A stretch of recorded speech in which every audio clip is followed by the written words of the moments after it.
This is K-Pop Sunday, brought to you by your K-Pop Sundays before you have to go back to work on Monday. We are your hosts, Old R, Min, and JR.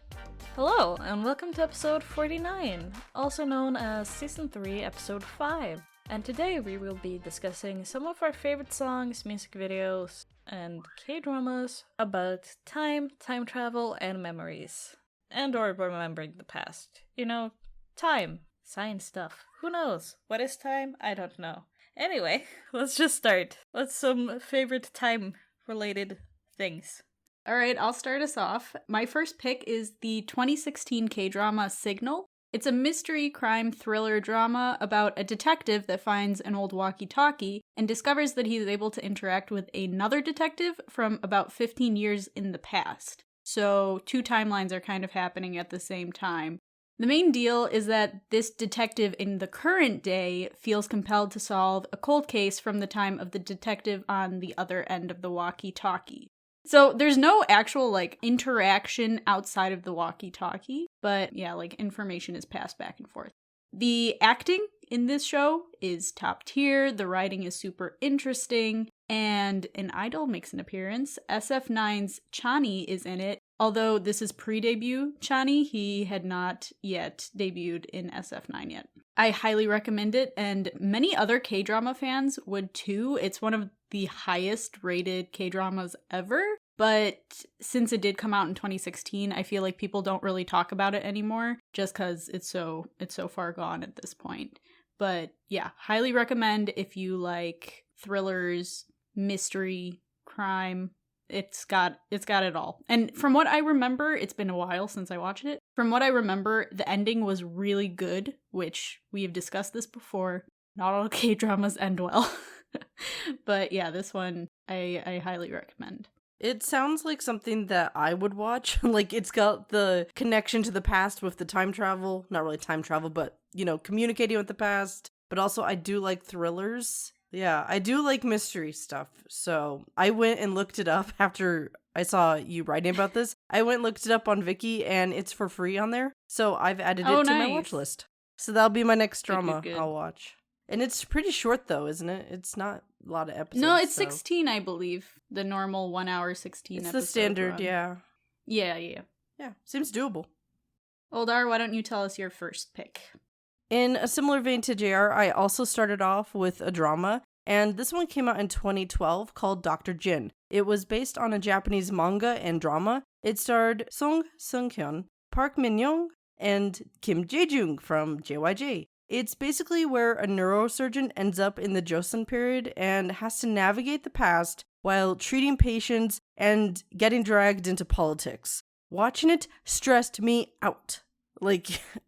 Even though I was not from the time period and Korean politics technically don't apply to me, let alone a couple hundred years ago, this still stressed me out, worrying about what would happen. But I really appreciated what they did with it. The part that really stuck out to me was when Dr. Jin is trying to treat a cholera epidemic using his modern medical knowledge with materials and equipment and just people who don't really understand what's going on either, that's available a couple hundred years ago. Also, it's a very good visualization for how awful cholera is and how it spreads. It's just horrible. So when you see it in history books be mentioned, it's that it was awful.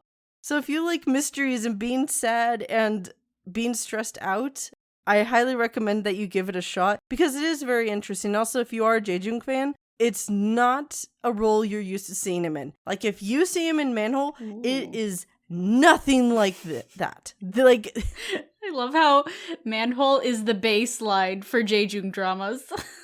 Manhole is so fun. It's the drama I expected Jae-jung to be in all along. It reminds me of the old DBSK dramas. It seems like something he would have done. But this, though, he's trying to be serious, and it is so hard to take him seriously. Especially at the beginning, when he's trying to basically imitate having a deeper voice than he actually has. That was the part that really threw me off at the beginning. And also, he's supposed to be this big law enforcement dude, but he's got just, Jae-jung, the prettiest face. Yeah. So it's very distracting when he's trying to be all manly. So when he's trying to be all macho, and it just comes off as just Jae-jung trying to play a role. But then as you get into it, like, his character is so good. It's just the beginning. Like, he gave up trying to be, like, a big guy. And then instead, it was more about what his character was doing. And he really did well with that. So I highly recommend it. Mhm. It will stress you out, but it is good. See, okay. I don't like period dramas very much, and I don't like medical dramas very much. But if I did, I feel like I would be all over this show. Because I love Park Min-young. She's one of my favorite actresses. And I really like Jae-jung as well. So maybe one day, if I'm in the right mood, I'll try this out. But, like, I love time travel. Time travel is one of my favorite things. But, yeah, don't love people getting cut open. It's not really much of that. See, okay, I was wondering since it was 2012 if it would be more chill about it, because I feel like over the years they've gotten more and more graphic in their depictions of medical stuff. It does at the beginning because somebody comes in with a brain tumor and then there's a person who gets into a car wreck. But it's mainly just him trying to figure out, okay, how do I treat this person? I know how I would treat it in the future, but I don't have that equipment. So what do I do now? Like, I think he just takes his medical bag and that's it. Because there was someone who was injured and he was like, okay, I'm going to treat you. And then he ended up in the past. Well, technically it wasn't him packing the bag. Well, it was him. But anyway, try not to spoil it for you. But it is stressful, but I will say, because you know my rankings with dramas that were difficult for me, it is not nearly as soul-crushing as Can We Get Married? Like, it's not as soul-crushing as that. So, yeah, if you watch that, I'll watch it with you. Good to know. Because it gets better. Right, it gets better. good. It's like, it's one of those where you have to stick around because the ending makes it go, okay. It's one of those where, like, it lands well. So it's like, just stick with it. I have to be in such a specific mood. Because at this point, like, Yeah. I feel like I've been burned by both period and medical dramas in just that they're either really graphic or they have the same plot. Period dramas, I feel like, fall into this way more. But it's just the political stuff is always the same thing, and that kind of bores me. Otherwise, I have nothing wrong with the period genre. It's just that I feel like they don't switch it up enough for me to care. Yeah. Yeah, I don't know. Sounds interesting. So, Min, what about your first pick? So, I don't have any dramas to contribute with, as is probably painfully obvious if you've listened to us talk about anything related to dramas before and how I'm always just not a part of that conversation. By my own choosing. Very important. It's by my own choosing, but I'm also never a part of it. No drama for me. So I'm starting off our song picks.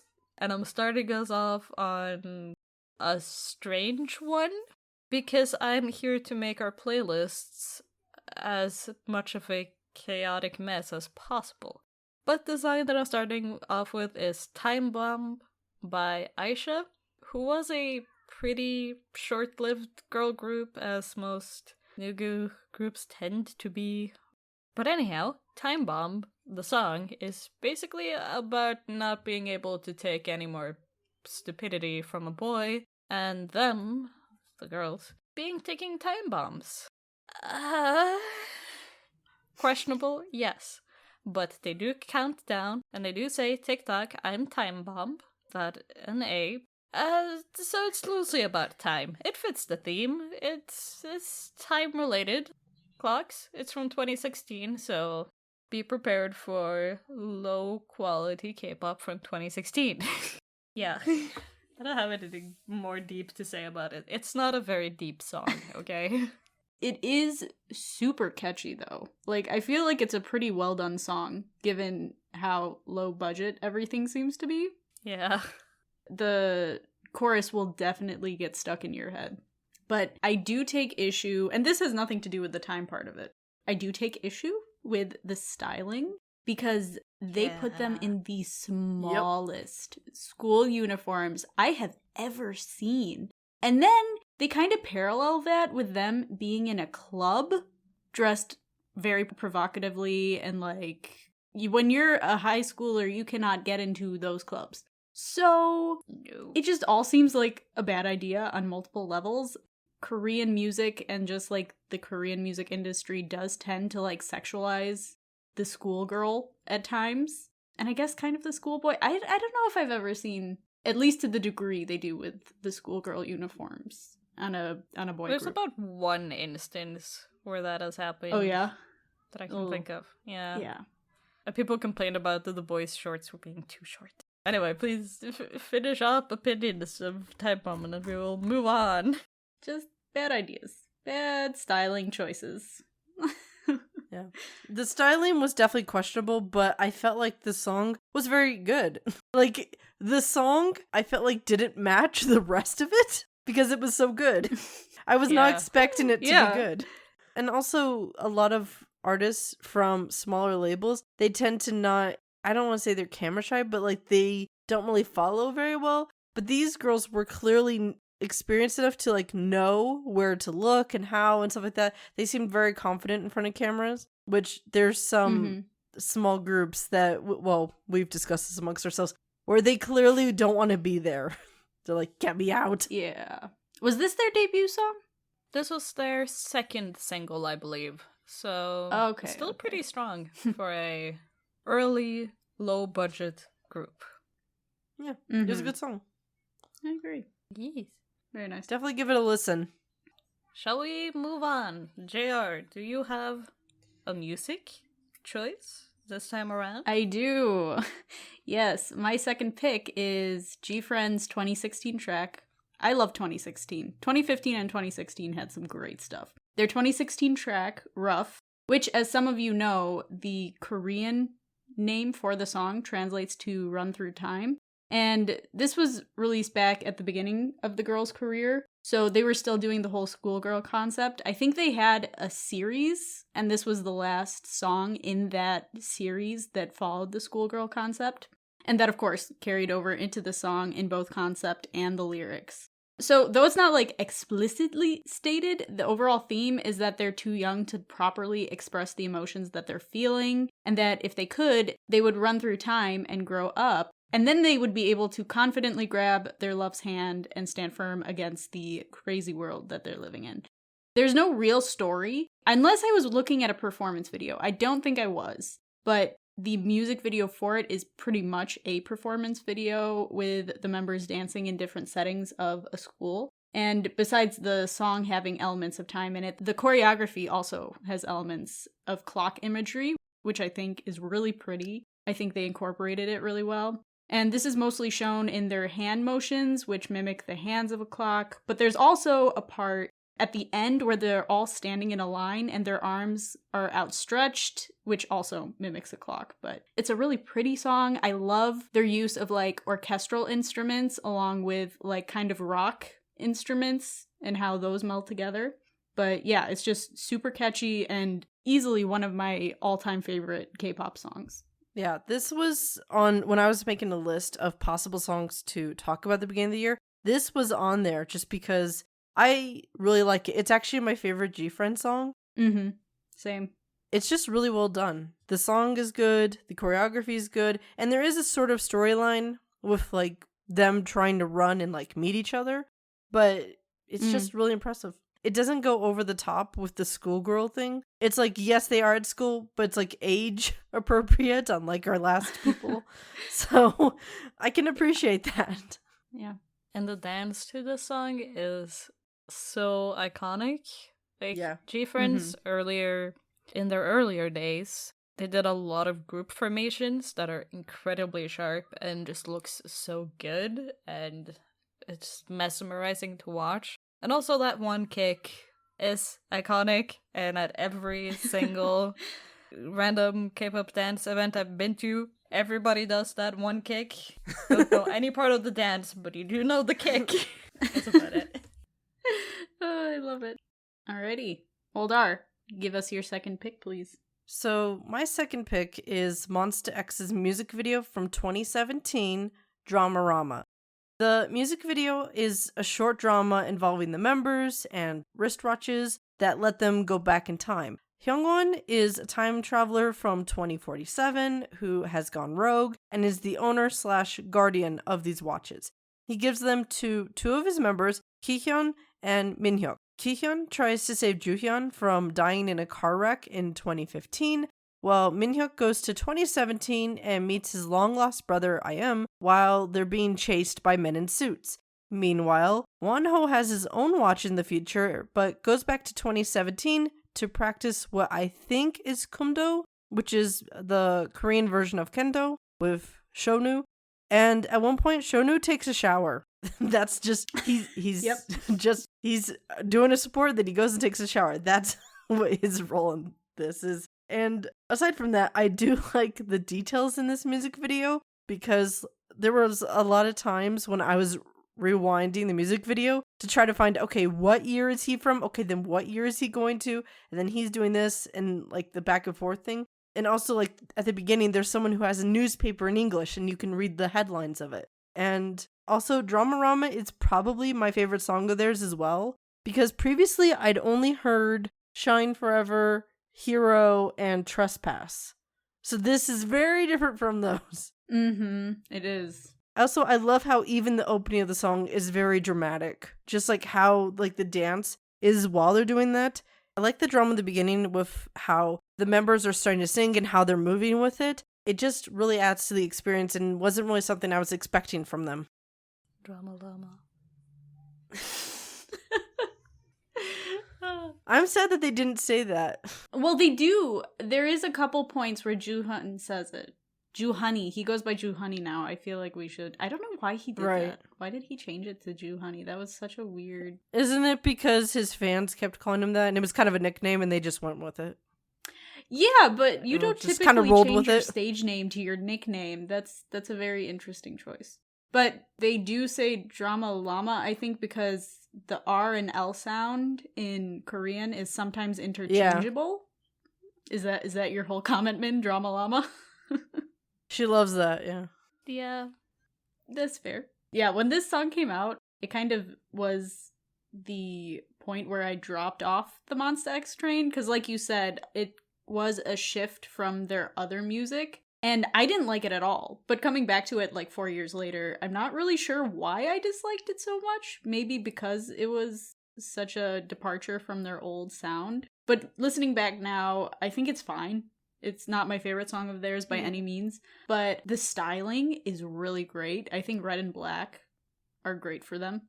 They should always have red and black in some capacity. I think it was really good. Also, Wonho, I just miss him being with them. He was always one of my favorite members. So watching it back, I was like, oh, there was a time when they were all together. But yeah, they also made him go shirtless for literally no reason all the time. And he's doing that of his own accord now, so good for him.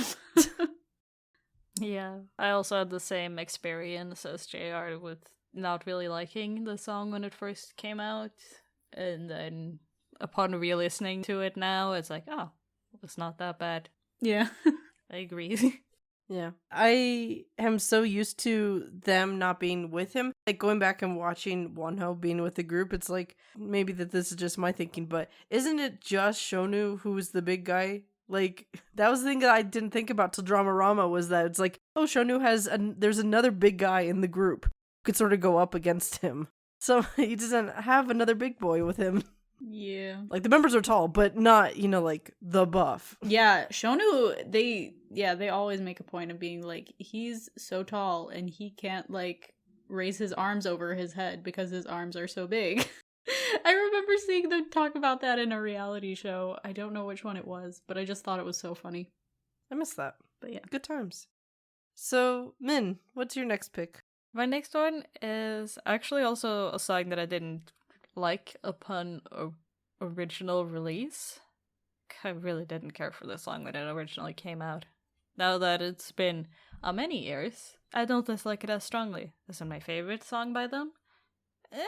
But it's still a good song. And that is Sunmi's 24 Hours, which is about the addiction of love and how 24 hours is not to take it all in. And I was actually thinking of mentioning a different Sunmi song for this spot, but 24 Hours is a little bit more literally about time, while Heartburn, the song that I was thinking about, isn't so much about time lyrically, but the music video for Heartburn is basically about her being immortal. So you see her living through different eras and falling in love with men, and also possibly accidentally murdering them. Accidentally?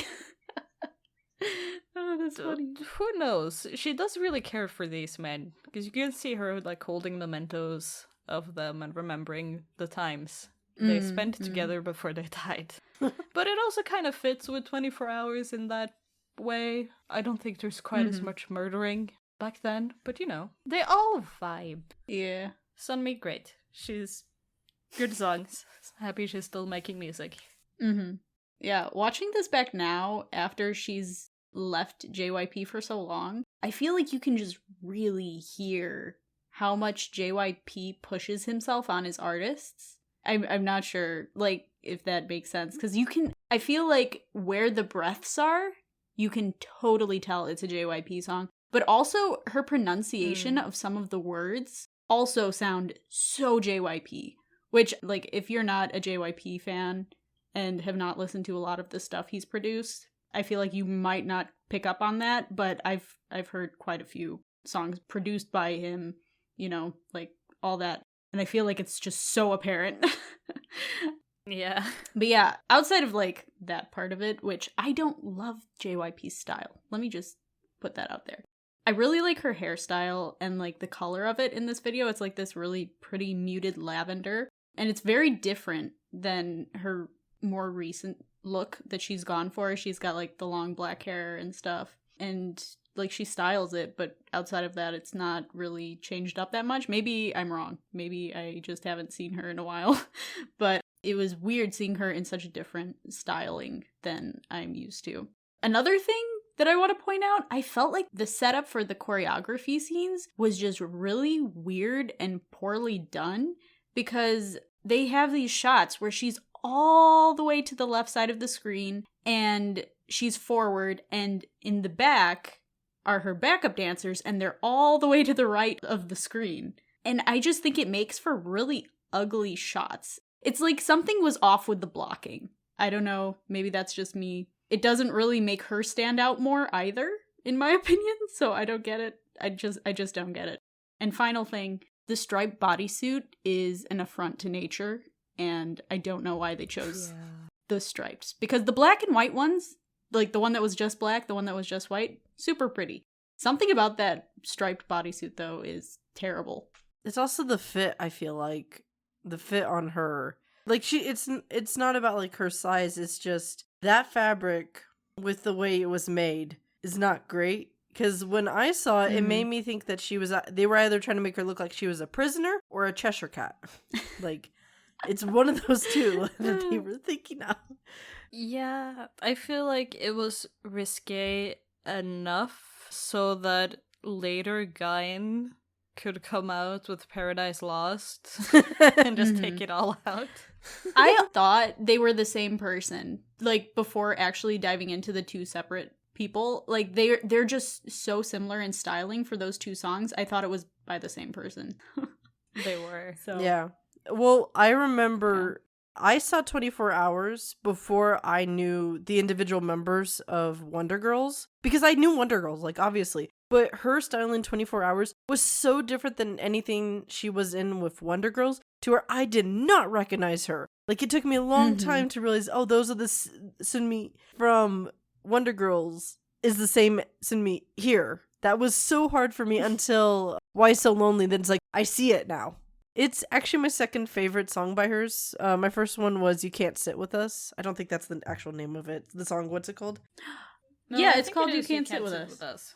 Yeah, is it? Okay, I wasn't sure.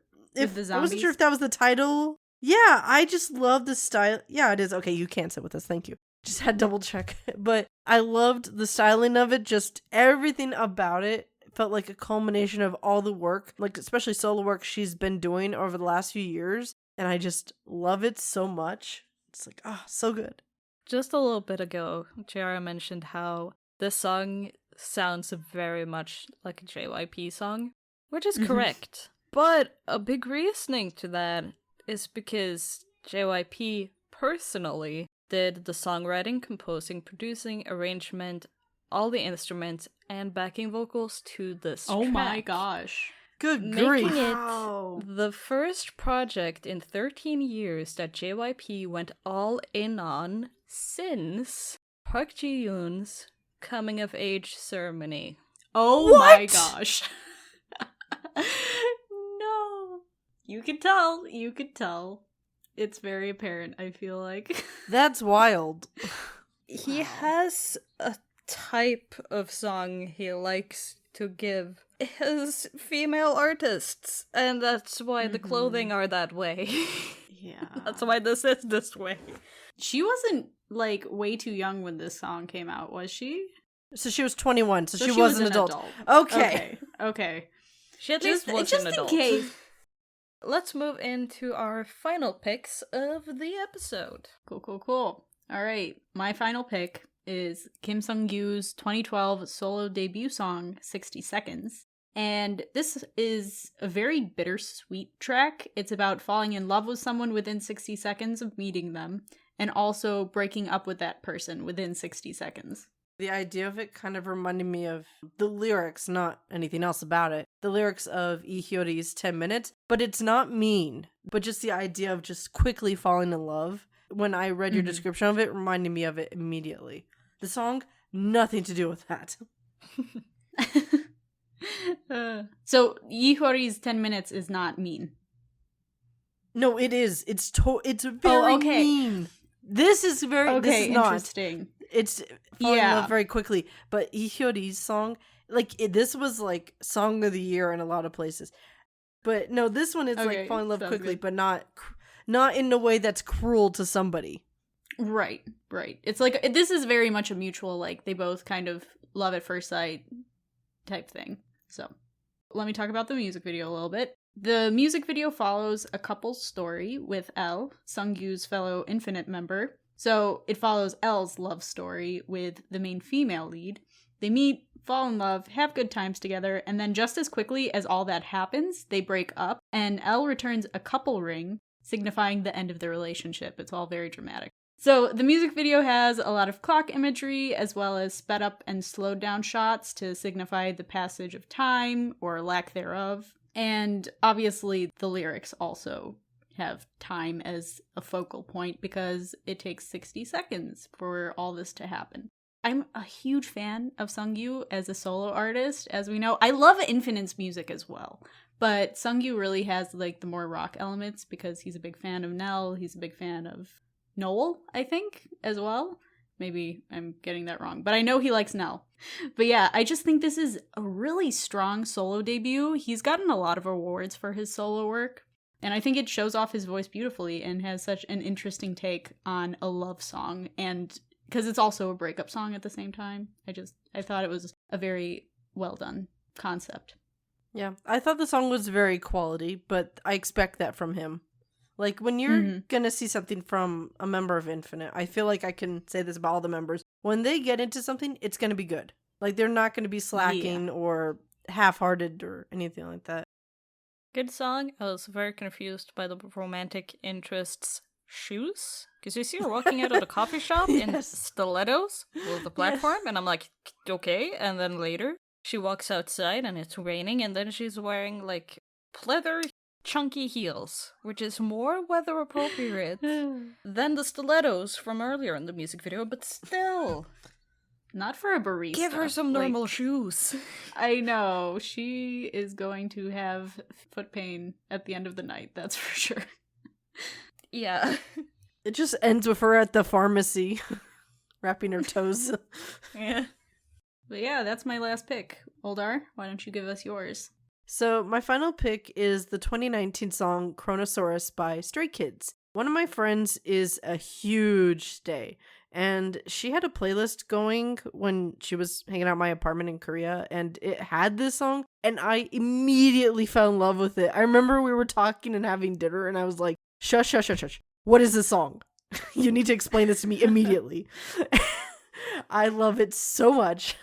It's very beautiful and also feels very eerie in the way that it talks about time. And the reason why I love it is that I've had this experience so many times, and this is like the perfect song for it, when you have that feeling of like time ticking and you're kind of in limbo. and like it's just like time is going forward and you're just kind of stuck in time, and Yeah. there's just like I need to go. Like, oh, that awful feeling. And I like the music video because it is very simple, but I feel like it complements the song with the members sitting in the folding chairs looking very restless, while a film reel shows what looks like the first film ever shot, which is The Horse in Motion by Edward Muybridge. And I don't think it's the actual footage because there are differences between the two, and I don't know if there might be a copyright issue, but it looks like it's a reference to it. So if you haven't heard Chronosaurus, I highly recommend it because that is my go-to song when I've been in situations with that kind of feeling with time. It's like, oh, they turned that feeling, that uneasiness into a song. It's like, oh, how did they do that? I also really like the song. I do kind of wish that they had done a little bit more out of the music video, but then again, this wasn't the title track for this release, and Stray Kids is really good at making either performance videos or like just videos like this one is. I think it's categorized as a video and not a music video. But they make stuff for pretty much every song on their albums and things to promote them, which is very great. I wish this was like an actually promoted song instead of just a B-side. That's kind of what I wish. Right. Yeah. It is so good. I really wish that it would get more attention. I'm sure a lot of stays already know it and already love it and are like, yeah, of course, it's great. But I really wish like the general public of people who listen to K-pop knew about it more and referred to it more. Or maybe people do, and I just am in the wrong places of conversation. I don't know. But I was just thinking about it, how there's moments where they're looking at the film reel and then it cuts to the members looking with like that grainy footage too. So it's like they're also kind of living in the past as well while trying to move forward. Because, well, that's, true, where there's a point to where you're living now, but then there's going to be a point where you're gone. And the only way people can still see you like moving around, hear your voice and stuff like that is through footage. Like the man who was in The Horse in Motion, he's been dead for a long time. And supposedly I know the name of the person who was on the horse, but then I was checking the dates and they didn't seem to match up, so maybe I'm wrong. But if that is the guy I'm thinking of, though, he died over 100 years ago. But I'm still seeing him move with a horse who, if I'm getting the story right, was the horse that pulled his funeral carriage. Like when he was going up to the graveyard. That was the horse in The Horse in Motion did that. Once again, the dates seem off, but I'm pretty sure I've got the right person. Because he's local, allegedly. So, yeah, just the feeling of it was just, but it was so perfect. But yes, I do wish it had more. That just needs to be everywhere. I didn't know that Bangchan's singing voice is so pretty, and that's because I'm not huge on Stray Kids, but I was so taken aback by that at the beginning because he's the rapper, obviously, so he doesn't sing much, I assume. But yeah, I agree with Min that the video is pretty lackluster compared to how good the song is. That is definitely going in my playlists. I'm going to be listening to it way more. The song overall, I feel like it doesn't have a lot of bells and whistles like some of their other music does, where they add like a lot of sound effects and just like more aggressive vocals. So I feel like you can really focus in on the members' voices, and they're just so good when it's simple and just like them. So it was a pleasant surprise. I do like some Stray Kids music, but I feel like this is pretty different from their other releases.